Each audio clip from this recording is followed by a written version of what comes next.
Olá, ouvintes e espectadores da Rádio Uninter, a rádio que toca conhecimento. Estamos no ar com mais uma edição do MGM, o programa que é coproduzido pela Rádio Uninter, juntamente com a Escola de Línguas da Uninter.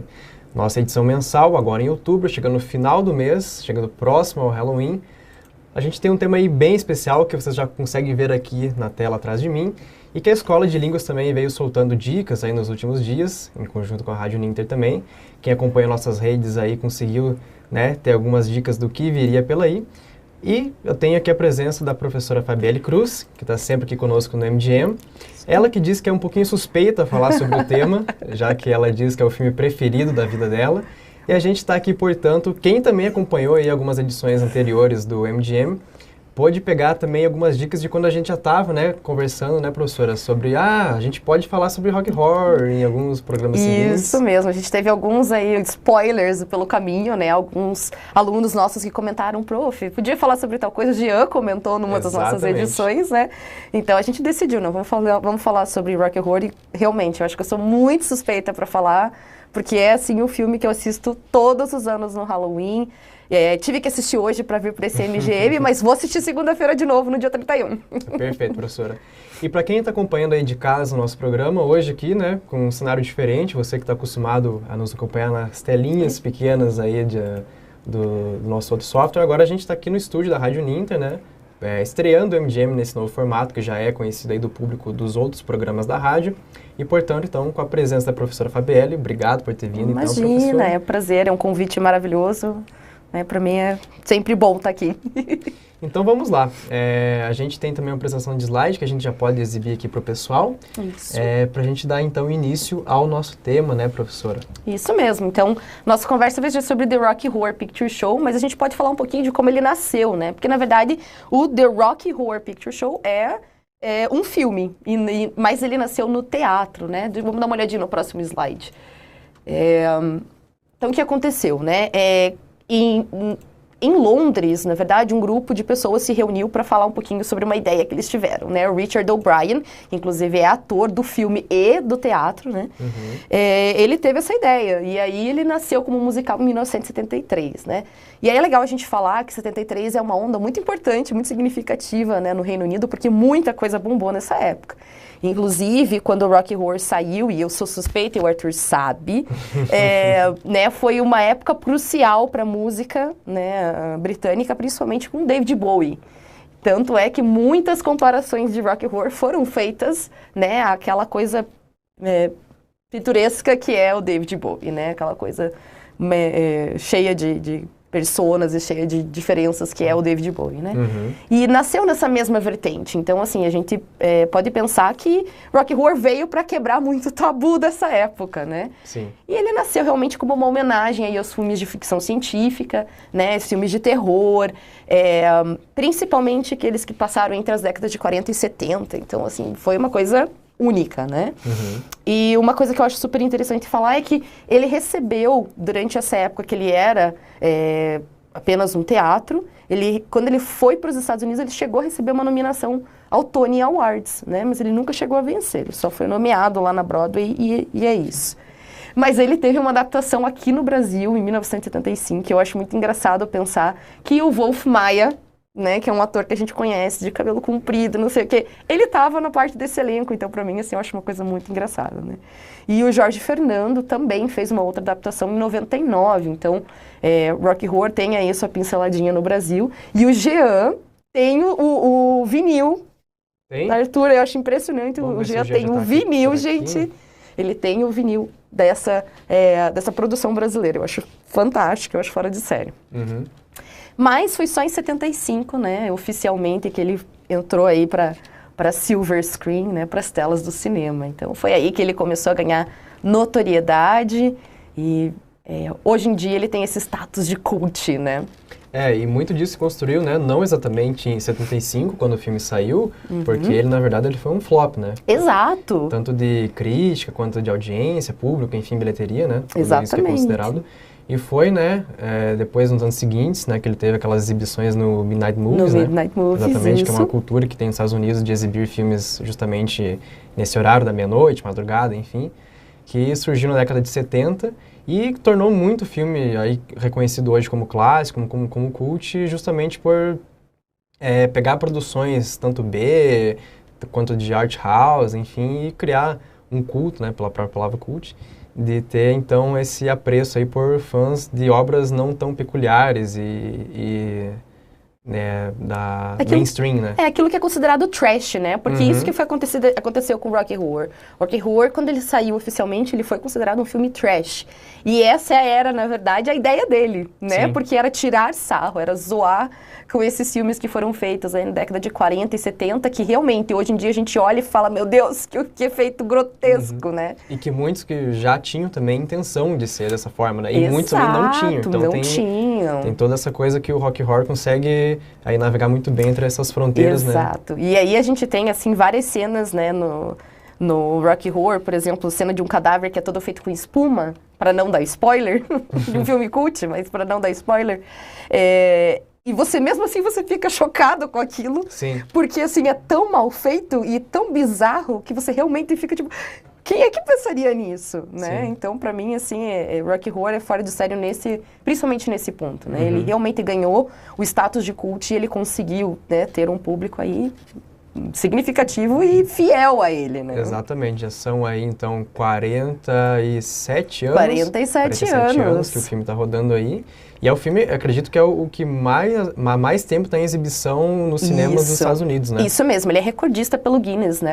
Ele tá no Guinness como o filme há mais tempo em exibição, né? Inclusive eu vi que um cinema em Portland, lá em Oregon, acabou exibindo ele durante a pandemia, mesmo que ninguém fosse assistir. Para não quebrar o recorde. Exatamente, para não quebrar. E aí foi lá o projecionista, né, rodar o filme, né, toda semana ele exibia, semana. Né, para justamente não quebrar esse recorde dele. Então, eu acho super legal. E eu falei, eu sou muito suspeita para falar de Rocky Horror.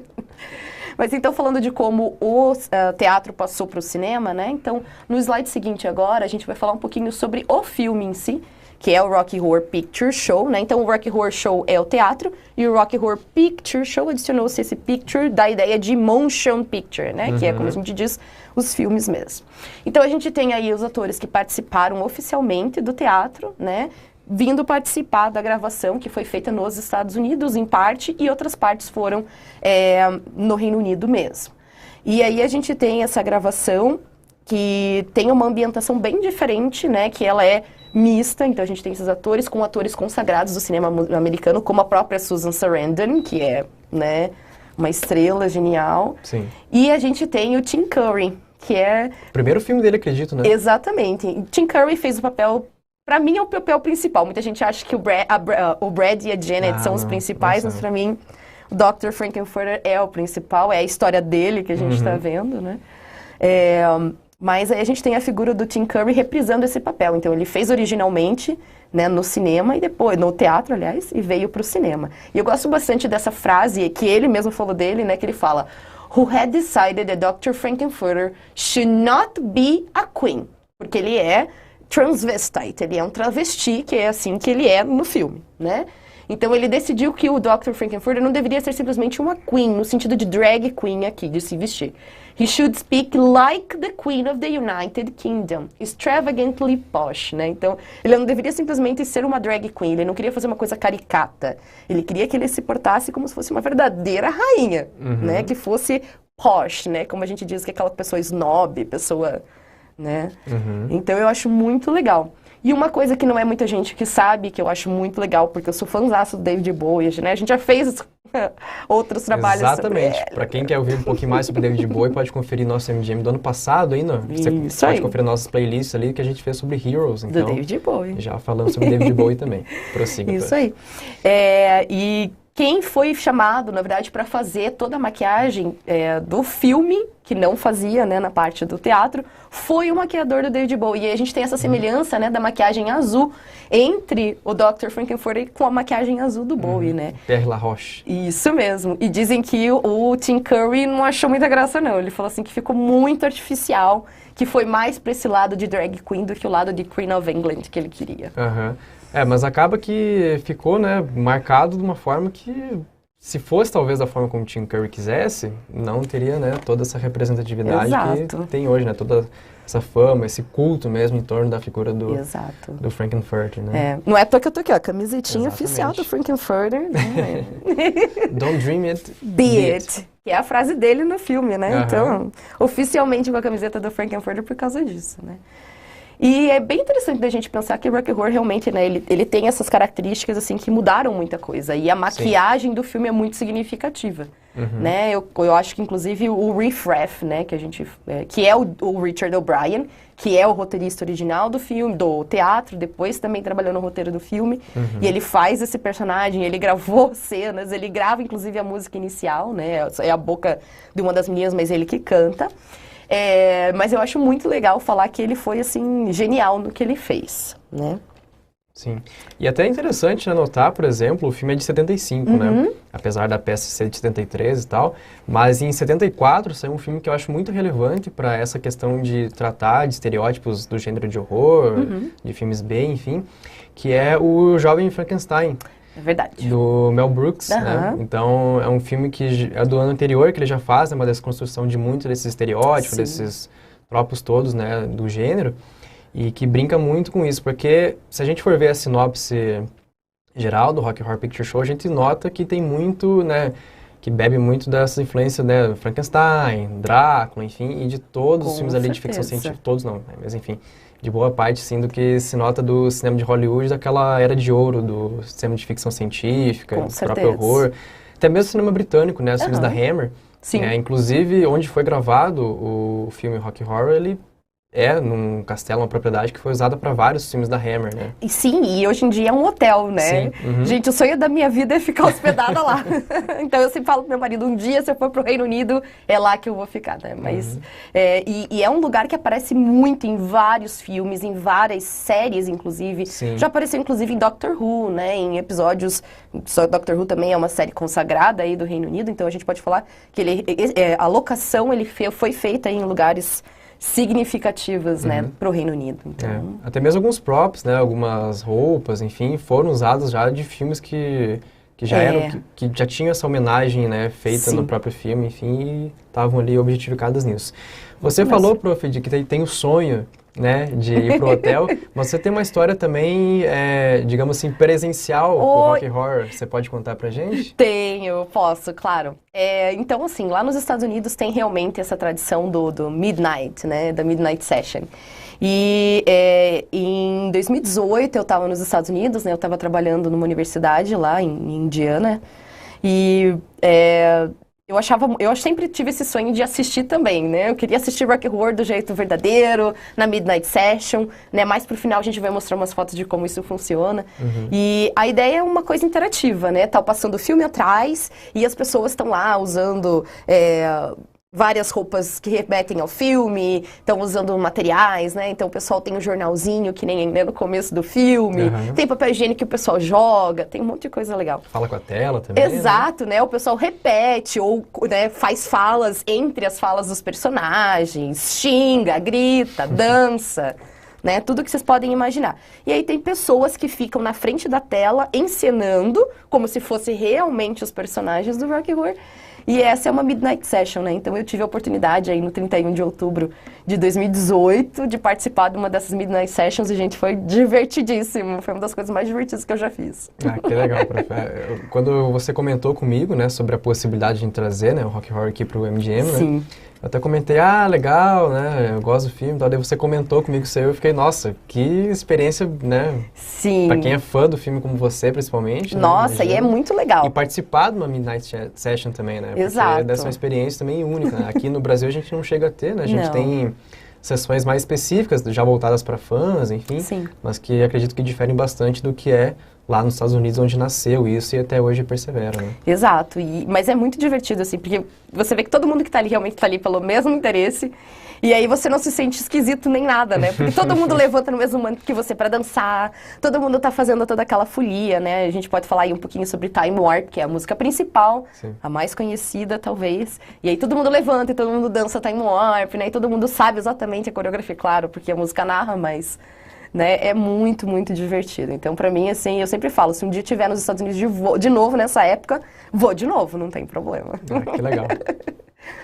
E o que mais que a gente pode passar dos slides? Então, a gente pode continuar ali dando uma olhadinha nos próximos slides pra gente falar um pouquinho mais sobre, né, aí um pouquinho, esse é o cast, né? Vocês podem ver ali que talvez o rostinho mais conhecido que a gente tem aqui é a Susan Sarandon, né? Foi talvez a pessoa que teve mais sucesso desse grupo todo. Com certeza.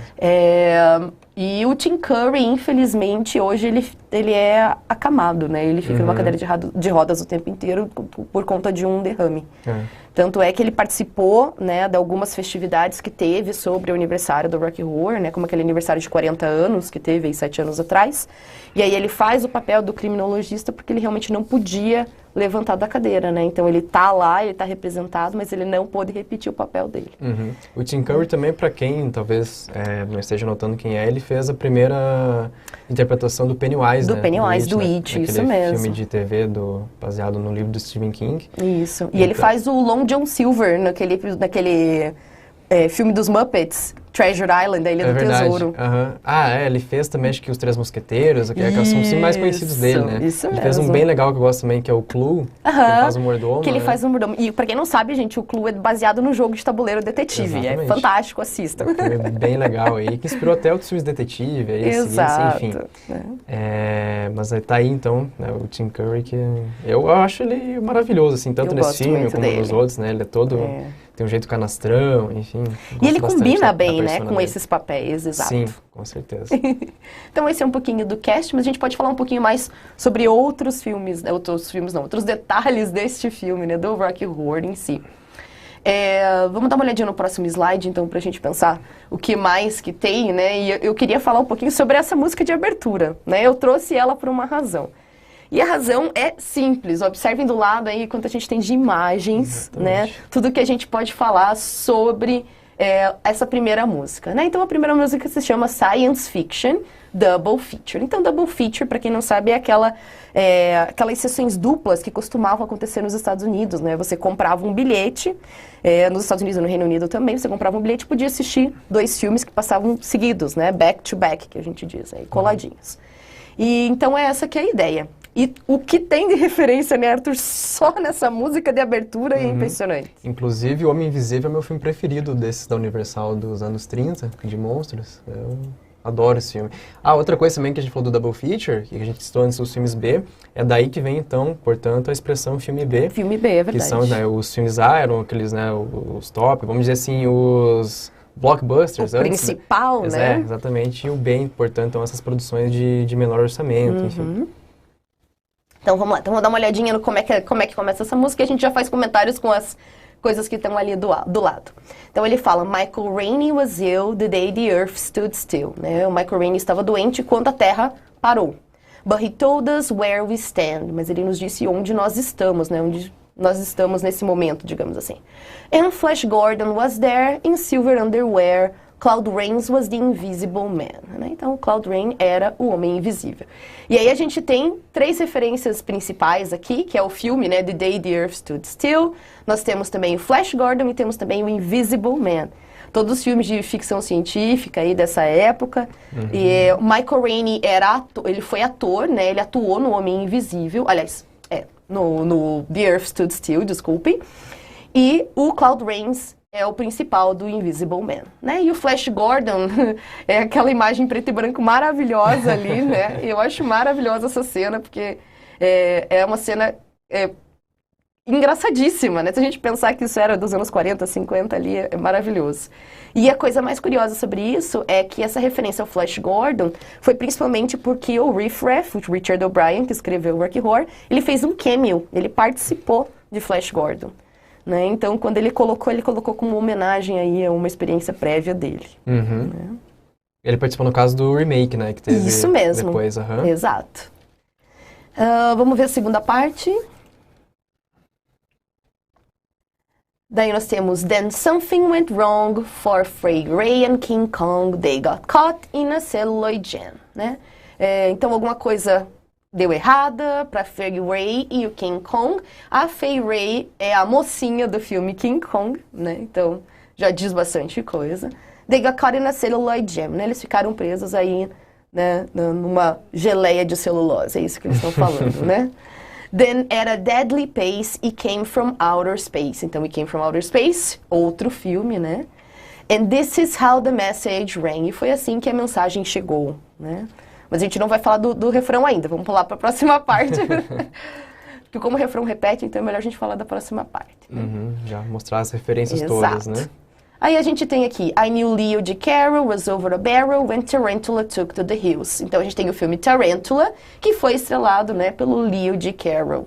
Então, e essa parte was over a barrel é como se ele realmente estivesse em pé, em cima de um barril, né? When Tarantula took to the hills, quando a tarântula partiu para as montanhas. And I really got hot when I saw Janet Scott fights a Trifid that spits poison and kills, né? E aí a gente tem o filme The Day of the Triffids, que também é super, pra mim, né? Hoje em dia a gente fala é super trash, é horroroso, né? Mas na época assustava as pessoas, né? Então, os dois, né? Se você pegar a tarântula do filme Tarântula... Sim, também é uma coisa que... É bizarro. E justamente o charme disso, e muito do charme também que o Rocky Horror se aproveita, né? Exato. Muita coisa que, né, como a gente falou antes, que é intencional ou não intencional, mas que ele consegue ali, né, confluir muito bem. No caso do Rocky Horror, é intencional. É intencional, que a gente diz que não é intencional são para esses filmes de época que realmente, né, devido à questão de orçamento, Sim. tecnologia da época e tudo mais, a gente vendo hoje é bem anacrônico mesmo. E a gente pode pensar que CGI não era um sonho, né? Exatamente. Era algo a ser conquistado. Vamos dar uma olhadinha na próxima parte, então.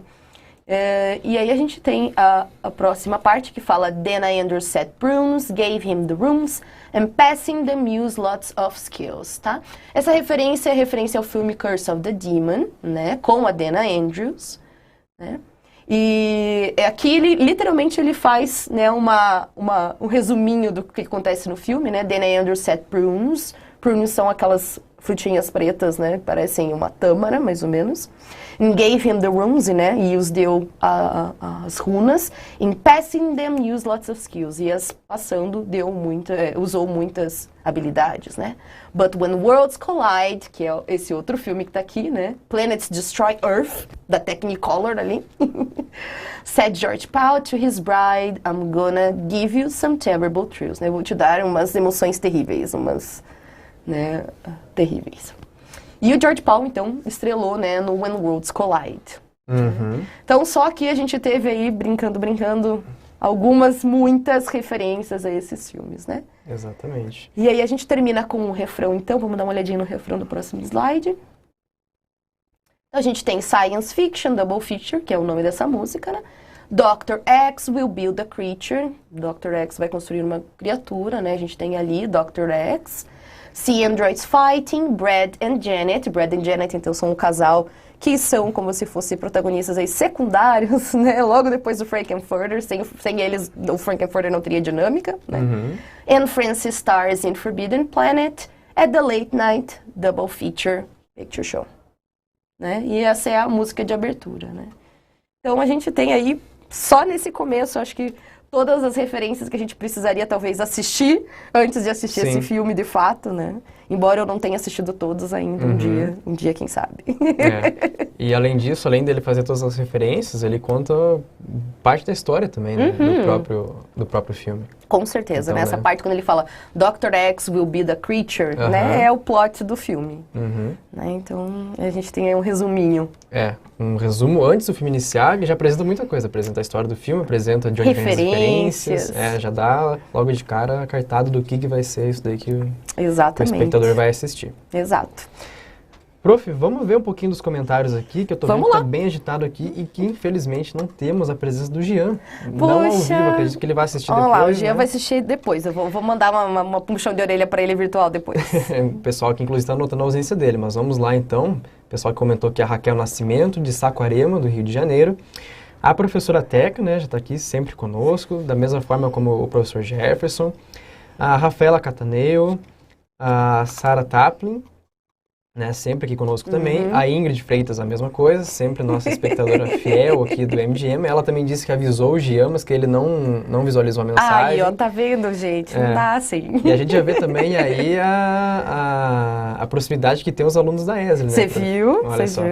O Adair Rocha, a Patrícia Antonovici, quem mais que está aqui conosco? Pessoal falando que a professora Fábio aqui é ícone fashion. Eu sou muito maravilhosa, olha aqui. Olha o look da pessoa, meu ícone fashion, muito diva, linda ela e fashion, muito bom gosto. A Lorena Ruden, inclusive, comentou esse muito bom gosto. Beatriz Cruz. Essa é minha mãe, olha lá, gente. Beijo, mãe. Também aqui, assídua espectadora do MGM, quando nós temos a participação da professora. Tá vendo? Mãe, olha né, só, gente? Sempre aqui conosco. A professora Teca lembrou do Ed Wood, né? Que é o diretor talvez assim mais emblemático dos filmes B. Sim. Quem mais comentou aqui conosco? Ana Paula. O que mais o pessoal falou aqui? A Ingrid falou que não acertou de novo as dicas. Ela falou que no dia que ela acertar com as dicas vai chover. Ingrid, mas continua acompanhando aí que em breve você, sabendo dos nossos gostos aí certinho, você já pode ter uma ideia aí. Então a gente tem bastante comentários ainda aqui. Diego Almeida, quem mais aqui? O Jefferson lamentando a ausência do Jean. E é isso, prof. O pessoal aqui elogiando bastante, falando da Susan Sarandon também. Enfim, bastante comentários aí. Continue comentando, pessoal, que até o fim do programa a gente destaca aí também a participação de vocês. Isso aí. A gente falou dele, tá aí, Jean. Aê, Jean! Oi, pessoal. Tudo bem, Jean? Depois você pode, né? Você sabe muito bem, você pode voltar, que a gente citou você já no início do programa também. Falamos do seu vinil aí, da produção nacional do Rock Horror. Isso aí. Então, seja bem-vindo aí, Jean, e seja bem-vindo todos aí que estão comentando conosco, que ainda vão participar ao vivo e que vão assistir ao programa depois. Isso aí. Vamos prosseguindo então, prof. Vamos falar um pouquinho do plot, então. A partir de agora a gente vai começar um pouquinho a falar do plot e a gente vai falar um pouquinho sobre os personagens e a importância deles nessa trama mesmo, né? A gente pode dar uma olhadinha nos próximos slides aí.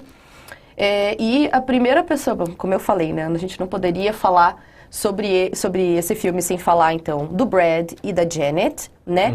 E eles são, pra mim, a representação daquilo que é puro casto e inocente, que essa que é a ideia deles, né? Eles são a representação aí de tudo que é conservador, de tudo que é certinho, por assim dizer, né? Então, o Brad, logo no começo, eles estão no casamento de um amigo, e aí o Brad fala que vai pedir a Janet em casamento, e aí como eles, né, ele acabou de pedir ela em casamento, e aí tem aquela música Damn It, Janet, que é uma das melhores do filme, super rimada, maravilhosa. A gente vê, então, a situação deles querendo pedir a bênção do professor na qual eles se conheceram, né? Na aula de quem eles se conheceram. E, então, o Brad e a Janet têm essa representação que destoa completamente aí dos Transylvanians, do Frankenfurter, do Riff Raff, da Magenta, né? E o Brad e a Janet, eles são, digamos assim, como se fosse quase o fio condutor dessa história, né? Eles precisam estar ali na história, eles precisam existir para então a gente ter o papel do Frankenfurter, né? Sim. E Transilvânia, né? No caso, referência ao Drácula também. Exato. No caso deles é uma galáxia do planeta que eles vieram, que é o planeta Transsexual. Transsexual, isso mesmo. E claro, né, depois do Brad e da Janet, né, que a gente pode ver ali, a gente tem, claro, o Dr. Frankenfurter, como a gente pode ver no próximo slide, né? Não tem como falar, como eu falei, desse filme, não se fala sem falar nele, né, no Dr. Frankenfurter aí. Mas um pouquinho antes a gente pode falar dos Transylvanians, né? O que acontece, né? Então o Brad e a Janet chegam nesse lugar bem no dia que o Dr. Frankenfurter tá para revelar uma magnífica criação, que até então a gente não sabe, né, que isso está acontecendo. E aí é muito engraçado que os Transylvanians estão fazendo uma festa e eles dançam o Time Warp, né? Time Warp é literalmente como se fosse mudança temporal, né? Como se fosse uma deslocação temporal, né? Um deslocamento, aliás. E os Transylvanians, eles dançam e festejam, né? Então, tem até aquele banner lá atrás, né? Annual Transylvanian Convention. Tipo, como se acontecesse realmente sempre, né? E os Transylvanians são essas pessoas esquisitaças, né? E eles estão o tempo inteiro com apito, com mariolas, língua de sogra. Então, é genial, né? A participação deles nessa parte. E, claro, eles estão o tempo inteiro acompanhando. E eles são como se fossem visitantes do planeta Transsexual, né? Então, é bem interessante aí a participação. E aí é muito legal que eles estão dançando e o Brad e a Janet chegam bem nessa hora que eles começam a dançar o Time Warp. E a Janet fala, eu não tô me sentindo confortável aqui com essa galera dançando. E daí ele fala assim, não, respeita a dança folclórica deles. Isso é uma fala muito irônica, né? E aí é carregada desse conservadorismo realmente, essa falsa crença de que tudo que é de fora é folclórico, né? Sim, aham.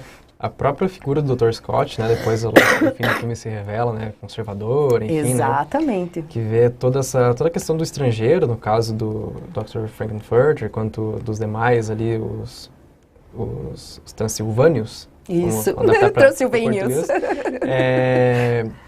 E o filme fala muito disso também, né, de libertação sexual, que era algo muito em voga na época, né? Exatamente. Nos anos 60, anos 70 justamente, também na arte como um todo, né? Na especialmente arte como um no todo. cinema, e Rock Horror, ele vem muito bem nessa onda, né? Com certeza, né? Essa cena do Don't Dream It, né, eu até não trouxe ali, mas essa é uma cena, né, clássica dessa coisa da libertação sexual. Sim. E o casal que o Brad e a Janet representam é isso, né? Esse falso moralismo que era pregado, né, nessa época, principalmente, aí, de que todos os casais são perfeitos e tem todas essas coisas, né? E tanto é que logo no começo, é muito engraçado que o casal que se casa, né? Logo atrás no carro tá escrito, né? Ela conseguiu o que ela queria, agora ele vai ter o que queria. E fica subentendido, Sim. né? Entendedores entenderão o que isso quer dizer, né? Pensando um pouquinho mais no plot, vamos dar uma olhadinha no próximo slide. Então, a gente pode pensar aí um pouquinho realmente na figura do Frankenfurter, que pra mim é maravilhoso, né? O Tim Curry faz. E aí eu começo chamando a atenção pra vocês para quanta representação o Tim Curry tem só, né, nessas imagens que a gente pode ver. A começar pelo pancake que ele usava no rosto, né, que deixava ele mais branco, né, esse era o objetivo mesmo, embranquecê-lo no rosto. E a gente pode chamar atenção para aquele triângulo vermelho na roupa dele, né, tem muita gente que não entende essa referência. E vale dizer que o Dr. Frankenfurter, ele era transexual, né, como ele fala, mas ele era bissexual também, né? Porque ele não tinha preferência nenhuma. Ele gosta do Brad e ele gosta da Janet também. Essa que é a verdade, né? Então, aquele triângulo vermelho, Arthur, muita gente não sabe o que significa, né? Sim, é uma referência, portanto, né? Ao que era usado nos campos de concentração durante a ocupação nazista na Alemanha, enfim, outros países ali. Que eram marcados, portanto, os homossexuais. Os homossexuais, né? Isso mesmo. Né? E tem muita gente que não sabe disso. E aí a gente volta naquela mesma referência que nós fizemos sobre o estrangeiro, sobre tratar o outro como menos. Sim. Né? Aqui é uma referência, claro, um pouco mais pesada, um pouco mais, assim, direta para quem entende, claro, mas é uma referência, novamente, àquilo que é externo, aquilo que não é do mesmo país, aquilo que veio de fora. Né? Então, o Frankenfurter, ele tem essa coisa. E eu chamo a atenção para essa cena também, porque o Frankenfurter é um personagem que fala muito com o público que está assistindo, né? Sim, Quebras constantes da quarta parede. Olha direto pra câmera, né?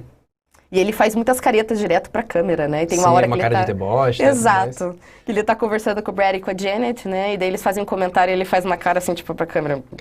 Revendo o filme, eu lembrei, sabe do quê? Que é uma série aí recente, é House of Cards. House of Cards, é verdade. Quando o Frank Underwood, o personagem do Kevin Spacey, olhava pra câmera, dava uma risadinha. Fazia careta. Fazia um deboche, enfim. Exato. Revendo o filme, eu percebi que talvez tenha uma influência aí, né? Em cima do David Fincher, quem sabe. Pode ser. E aí é muito legal, porque realmente o Dr. Frankenfurter, tudo nele é fictício, gente, tá? Ele aprendeu a andar de salto alto, ele anda com saltos muito altos. Ele aprendeu a andar de salto só pro filme, pro teatro. Essa tatuagem que ele tem no braço ali, escrito Boss, ela foi feita toda a lápis, com lápis de olho e lápis de boca nele. Então, cada vez que eles iam começar o filme, eles faziam o desenho de novo do zero, né? Então, é impressionante. E o Dr. Frankenfurter, então, ele é um cientista louco, vamos dizer assim, como bons filmes clássicos, boas literaturas clássicas de ficção científica. E o sonho dele é fazer o homem perfeito, criar o homem perfeito, né? É isso que ele quer. E ele convidou essa galera toda, que vocês podem ver, os Transilvânios ali, né? Para acompanharem a descoberta dele maravilhosa, que é essa, que ele chama de Spark of Life, né?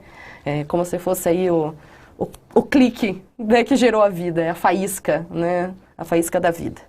E esse era o objetivo dele. E o Brad e a Janet chegam exatamente nesse momento que ele tá para mostrar a criação dele, né? Então vamos dar mais uma olhadinha no plot. Diga, Arthur. Faça um comentário, Arthur. Vamos lá, não. O que eu quero comentar também, que é bem significativo, é que como a gente tem nesses estereótipos de filmes de terror, de criação, né, que vem do Frankenstein, da Mary Shelley, depois dos filmes, enfim, que é sempre aquela criatura, né, grotesca, enfim. E aqui é um objeto sexual, né? Exatamente. Que é um cara ali, né, musculoso, alto, olhos claros, loiro. E até é engraçado, revendo o filme, é algo que é dito por uma das personagens, agora não lembro quem, se é a Magenta ou se é outra personagem. Quando tá feita a criação que ele exibe pro público, ela fala na música que tá feito o triunfo da vontade. Aham. Né? Que daí remete já ao documentário nazista da Leni Riefenstahl, né? Isso mesmo. Então, né, que tinha todo aquele ideário nazista do homem perfeito, o ariano, perfeito, enfim. loiro, né? Representado justamente aqui na figura do Rocky, Exato, né? Perfeito. Então vamos dar uma olhadinha na próxima imagem, no próximo slide. Então a gente tem aí o loiro perfeito, que é aquele ali do ladinho, o Rocky, né? Por isso que se chama Rocky Horror Show, o nome vem dele, né? Que é o Rocky. E é esse cara aí, ó, musculoso, bonitão, loiro. Ele passava lápis no olho pra ficar bem destacado, porque ele tinha um olho bem, bem claro. Ele usava uns shortinhos, né, dourados, super marcados, assim, gente, mas justíssimo. E do lado dele é o Eddie, né? O Eddie, feito pelo Meatloaf, né? Eu gosto muito do Meatloaf como músico também, mas a graça tá aí, né? O Meatloaf era um cara que era, tipo, da rua, roqueiro, tal, revoltado com a vida, tanto é que tem umas musiquinhas que falam que ele matou um ursinho de pelúcia com um canivete, enfim, né? E aí ele tem esse corte na cabeça por causa disso. Então o Frank-N-Furter, ele, digamos assim, usou o Ed como experimento dele, né? Ele tirou uma parte do cérebro do Ed e deu uma parte desse cérebro, ficção científica, né? Pro Rocky, foi assim que o Rocky nasceu. Essa que é a ideia, por isso que o Ed tem, então, um corte na cabeça. E o Ed acaba sendo morto pelo Frank-N-Furter no meio do filme, né? Porque ele simplesmente surge do nada lá, da câmara de congelamento, né? Quebra a parede. Quebra a parede, revoltadíssimo. E ele tá na moto dele, e tá escrito love e hate nas mãos dele, né? Amor e ódio, com caneta Bic, gente. É sensacional, eu acho maravilhoso. Tem umas referências ótimas nesse filme. E outros detalhezinhos sobre o plot, acho que a gente pode passar pro slide. Né? A gente tem aí um pouquinho sobre a importância. Então, lá em cima tem uma foto, né, em cima e aqui do ladinho direito, a gente tem fotos aí de como funciona a Midnight Session. Então, a gente recebe o jornalzinho, porque lá no começo o Brad e a Janet estão com um jornal para se proteger da chuva, né? E o pessoal participa, interage. Como vocês podem ver, tem muita gente vestida como os personagens. Então, tem muita gente ali, né, de corcelê, de meia arrastão, super, né, como os personagens. A gente pode ver até alguém ali vestido de Janet, com o casaquinho roxo. E aqui no cantinho a gente tem o filme, né, que foi lançado quando o Rocky Horror fez oficialmente seus 40 anos, né. A gente pode ver o Tim Curry lá na cadeirinha de rodas, né, ele tá lá como criminologista. E foi muito representativo. O Rocky Horror tem uma representação muito significativa, acho que a gente não pode encerrar sem dizer isso, para a comunidade LGBT. Né? É fortíssimo entre a comunidade LGBT. Se vocês pegarem, assim, nomes que são significativos, a gente pode pensar que essas pessoas estão sempre referenciando, né? Então, por exemplo, o RuPaul está sempre falando dessa comunidade, desse filme, né? Ele está sempre fazendo referências a isso.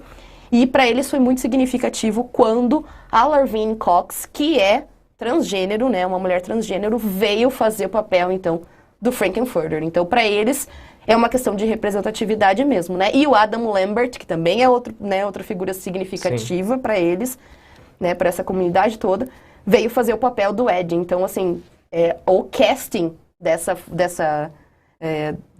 comemoração, né, foi super significativo para a comunidade. Exatamente, né?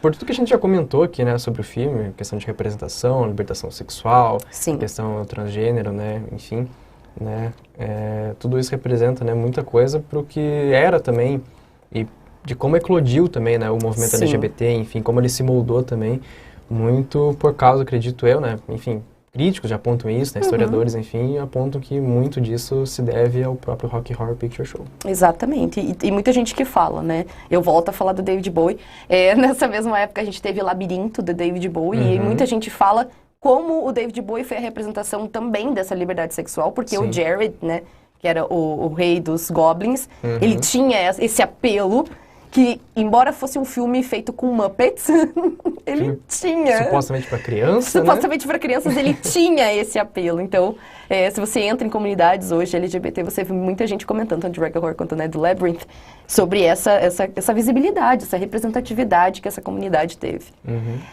E se deixar, a gente fala sobre rock and roll o resto da noite. Exatamente, tem muita coisa. Eu, inclusive, descobri, professor, aqui para o papel do criminologista, quem foi procurado inicialmente foi o Vincent Price. Olha! E ele não conseguiu por conflito de agenda. O Vincent Price fazia, acho que, sei lá, 10 filmes por ano, né? Fazia muitos filmes. É um dos meus atores favoritos. Infelizmente, ele não pôde participar, né? Sim. No lugar dele foi escalado, então, o Charles Gray, que faz um papel muito legal, né? Um papel impecável. Mas se tivesse o Vincent Price, seria legal.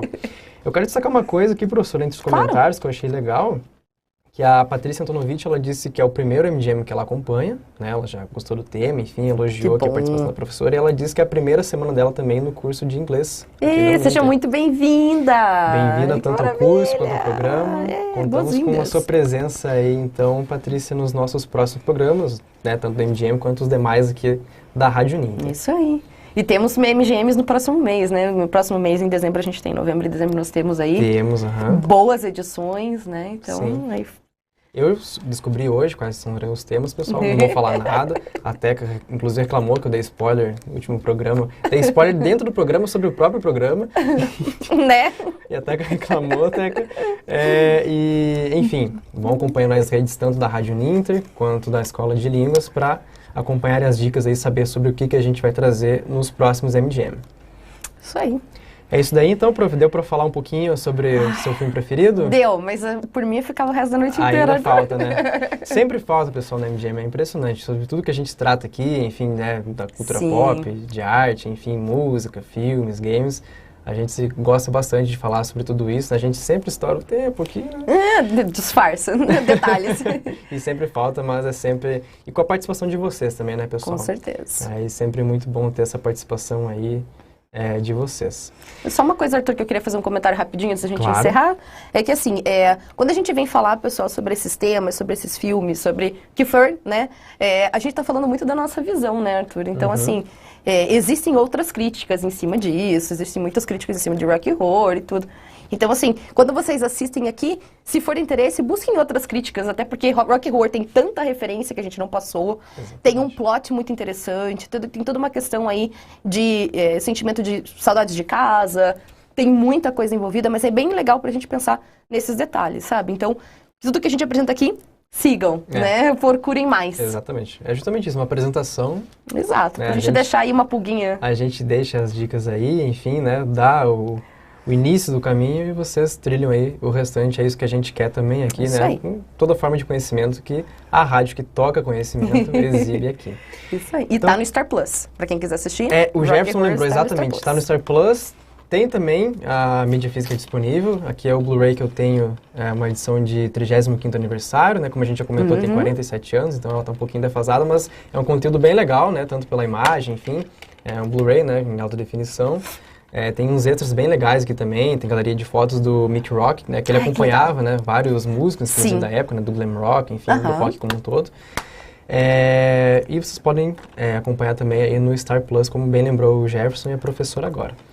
E referências tem em todo lugar, pessoal. O filme Fame e o filme As Vantagens de Ser Invisível, os dois têm referências ao Rock Horror também, as Midnight Sessions, então referência ao Rock Horror não falta. Glee, né? Então vocês vão ver bastante. Vocês vão encontrar bastante por aí. É verdade. Então, professora, agradeço a sua participação aqui novamente, está conosco agora presencialmente, né? Sim. Inaugurando o MGM aqui no nosso estúdio. Isso aí. E acredito que o pessoal tenha gostado também, né? Pelo tanto de comentário que a gente teve, o pessoal elogiando bastante, enfim. Muito legal ter essa participação de vocês aí também, que acompanharam ao vivo e que ainda vão acompanhar aí o MGM. Então, pessoal, eu me despeço aqui novamente. Agradeço também novamente a vocês que acompanharam. Sigam nossas redes sociais, né? A gente está no YouTube, Facebook, Spotify, vocês podem acompanhar toda a íntegra dos programas por lá, tanto do MGM quanto do restante da nossa programação. Acompanhe as nossas redes, as redes da Escola Superior de Línguas, que é coprodutora aqui do MGM, para acompanhar as dicas, todas as dicas dos programas, dicas de inglês, né? Todo o conteúdo aí que é dado, então, da Escola de Línguas da Uninter. Então, pessoal, agradeço novamente. Até o próximo MGM, até o próximo programa da Rádio Ninter, a rádio que toca conhecimento.